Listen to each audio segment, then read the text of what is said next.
The Virginia House of Delegates is the latest state legislature to push forward a bill restricting the rights of transgender people on Monday.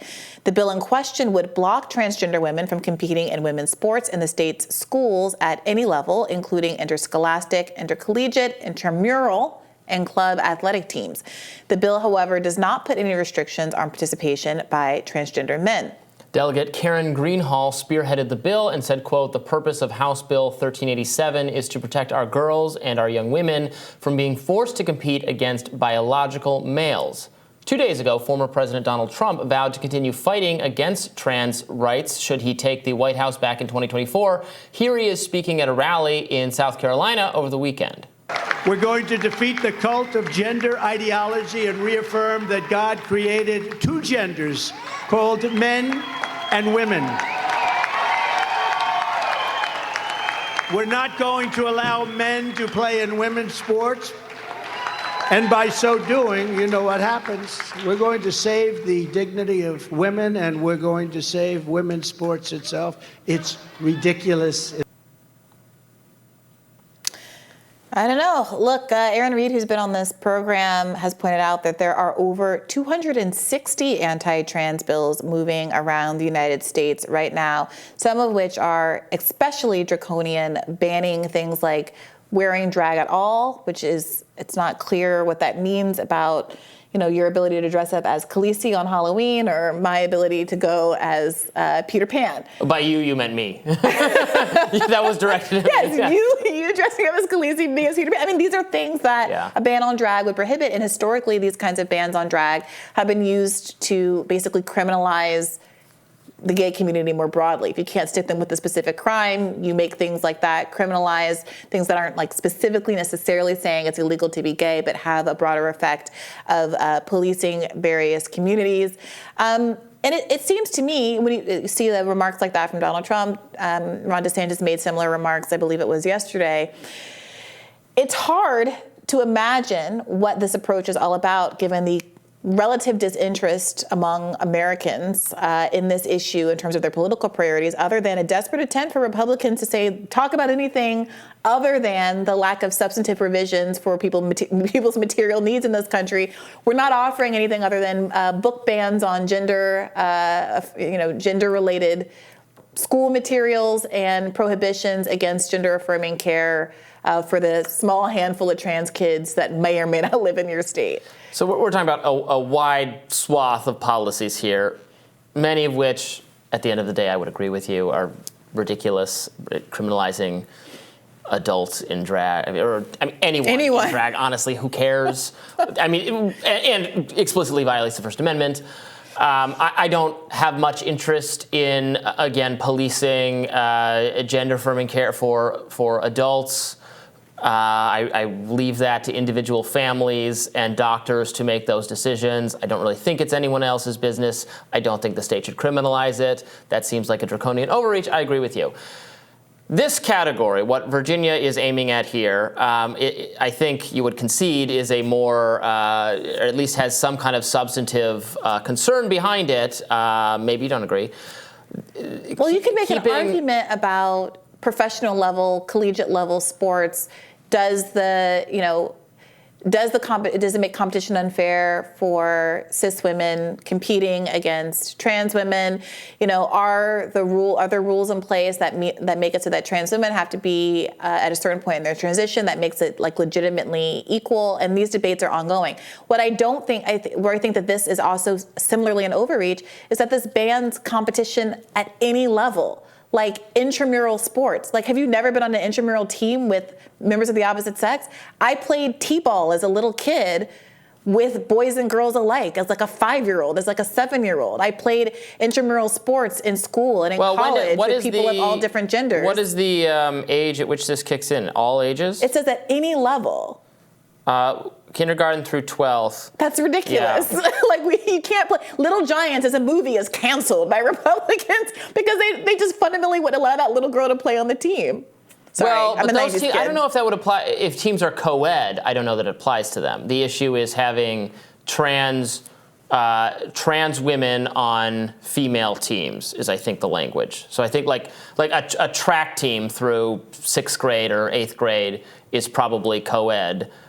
Same goes for many other sports. So you don't have that. You don't. But then once you have the sex segregation, you can't have individuals who have the biological advantages of having been born in a male body competing with the women. I think that is what is being prohibited here, which is, I think, is not at all wrong or crazy to think that. And I've seen the polling, and most people agree with that. Even many Democrats and liberals. Polling is one thing, but in real life, I think it was in Utah. They had one of these bans coming down the pike last year.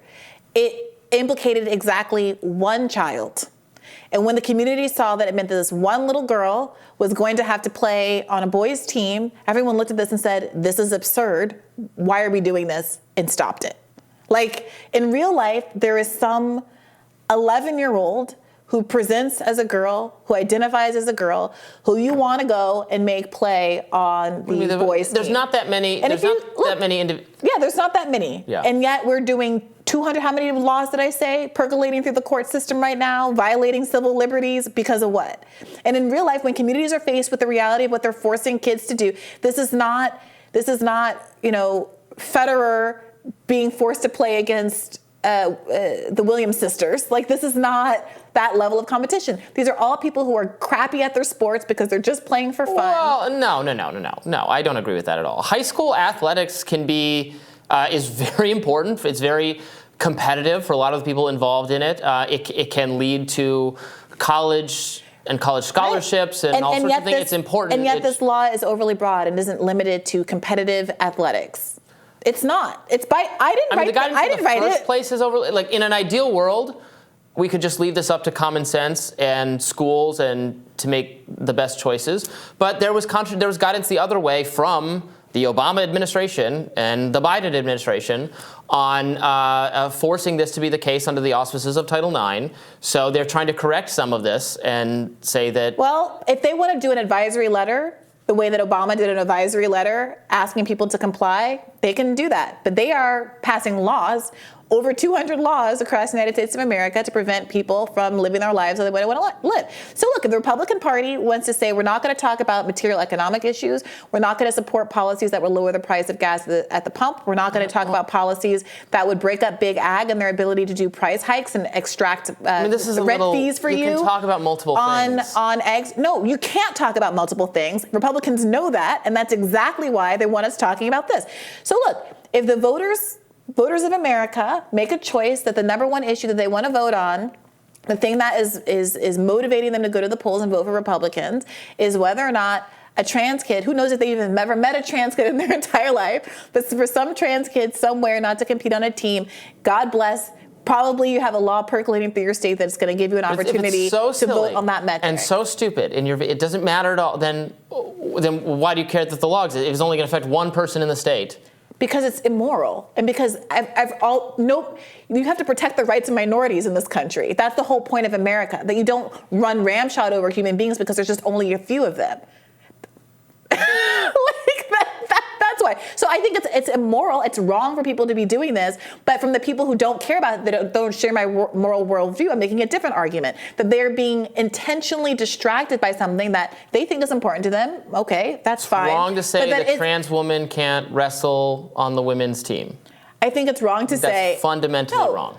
If they want to make that case, if they want to have a debate about what the rules and regulations should be for trans people to commit to participate in the sport of their in the gender category of their identification, I think that's a legitimate debate to have. And in the Olympics, that's what's happening. No, it's not. These are draconian laws that would ban your ability to wear pants if you weren't born biologically female. No, I'm not talking about that. That is dumb. I agree with you on that. These are what these laws do. None of these are narrowly. Just this law. This law would ban a trans 5-year-old, a trans 10-year-old, and a 10-year-old that identifies as the sex other than what they were at birth from playing on a t-ball team. If you think that's defensible, then fine. Then this is the bill for you. Hallelujah, West Virginia, wherever this one is. I'm sorry. This one's Virginia. But most people get to the point where they realize this is a ridiculous restriction on freedoms that has nothing to do with their core issues in the world. Like, that is what it is. So I am going to take the time. I'm not going to, me personally, fall for that trap. I think that what is Ron DeSantis' stance on Social Security, other than he wants to cut it? What's the Republican Party's stance as a whole, and credit due to the few, non-interventionists that are percolating, but on the whole on Ukraine funding. What's their plan to deal with the national debt? What's their plan to deal with the healthcare crisis? I think we can also talk about issues specifically, though, without saying, well, you can't focus on that or ever write a bill about that. Here's the thing. I don't want to talk about. Is cutting funding to Ukraine a better use of political figures' time? Sure, but we're talking about the state house of Virginia. But here's the thing, Robby. You and I are not the people who have any investment in or knowledge about the debate about what it means for trans people to compete fairly in these kind of competitive athletic contexts. I think there's a legitimate conversation to be had, but I'm not going to sit here and say I am in good faith having that conversation when we know that that's not what this is about at all. There are other places in the world that have come up with laws. The Olympics have come out with laws, rules, and regulations to try to actually get at the core fairness issue. Sounds like there should be a separate team or a separate league for trans individuals. I'm sorry, you think the one trans girl in our high school in Utah or middle school in Utah? You can get them all across the country. So your plan is to fly high school, elementary school students, grade school students, to make one super league of trans kids. People come up with their own leagues for all sorts of stuff. That seems like a better solution than putting them on a team where they have a clear advantage. Well, so that's the thing. They don't always have a clear advantage. And that's part of what the regulations in the Olympic context are all about. Like, if we were having a sincere conversation about this, we've been talking about the fact that in the Olympics, it's been decided that you have to be on hormones for a certain amount of time. You have to test at a certain kind of level. There are efforts to try to equalize what people are actually bringing to the table athletically. Because as many people have pointed out, the folks that are competing at high levels have abnormal bodies, generally speaking.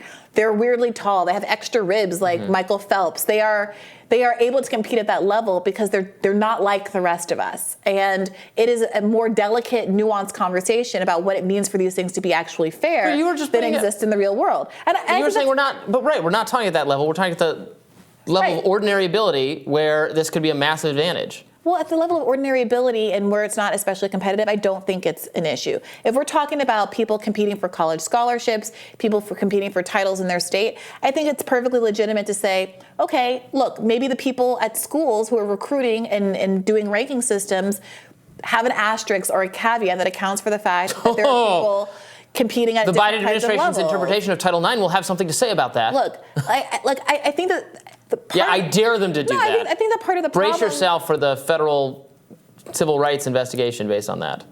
I think that part of the problem is that we rely on academic scholarship. It's so important for people to even be able to afford to go to college that they have to run a certain pace in order to get a college degree and have all of the economic benefits that accrue to that. That's the fundamental issue.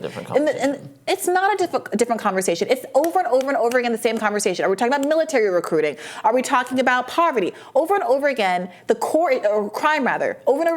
issue is whether or not people are forced into making constrained choices and overvaluing. Immigration is another one. If everyone were living a great life and had a chicken in every pot and 2 cars in every garage, the fervor against immigrants in this country would not be what it is today. And so we can dance around the issue and vilify a bunch of people who aren't really the source of our problems, or we can not be deluded by these distractions and actually ask our elected representatives to go down the list of what our stated, polled priorities are. And I promise you that trans kids competing in school, as annoying as it might be to somebody, as inconvenient, as genuinely disappointing as it might be to a young cis girl who is really looking forward to a scholarship, and I don't want to minimize that.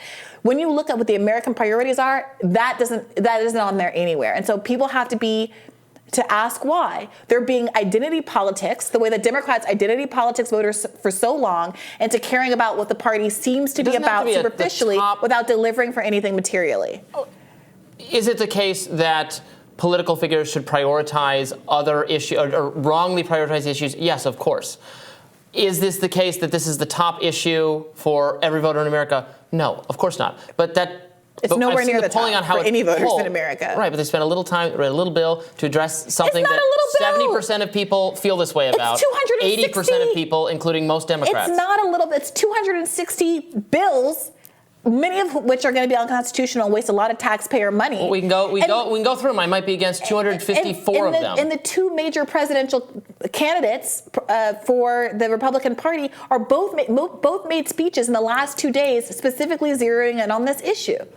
That doesn't strike Trump zeroed you in as on the issue in the Virginia bill, the sports part. Sure. Yeah. That's not, again, that's not all the 260 bills are not all bills of that nature. A lot of them are. Look, if the Republican Party wants to make itself the anti-trans party, God bless. But we saw in midterms that didn't carry the day, and we'll see if they basically perform at the national level what we saw in midterms, which was the more culture war candidate won locally, and then went on to lose in the general election. And so maybe the most culture war. But so DeSantis and Trump can fight out to see who is most weirded out by trans people, get the nomination, and then they're going to have to figure out if America really wants that or whatever the Democratic candidate has on offer.